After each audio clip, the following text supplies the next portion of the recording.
இப்போ நம்ம tips number 3 பார்க்கலாம். டிப்ஸ் நம்பர் 3ல வந்து பார்த்தீங்கன்னா இந்த மாதிரி பிளாஸ்டிக் கவர்ஸ்லாம் வந்து நீட்டாக அழகாக எப்படி ஸ்டோர் பண்ணி வைக்கிறது அப்படிங்கிறத பார்க்க போகிறோம்.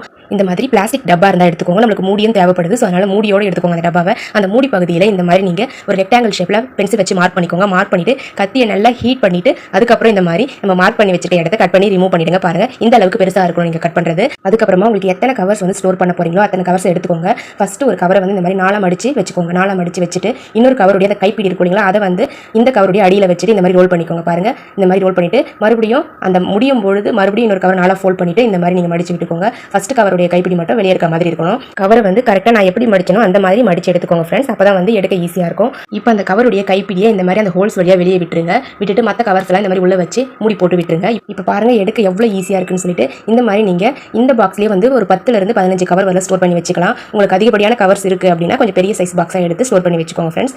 ரொம்ப யூஸ்ஃபுல்லா இருக்கும் இந்த டிப்ஸ். உங்களுக்கு ட்ரை பண்ணி பாருங்க.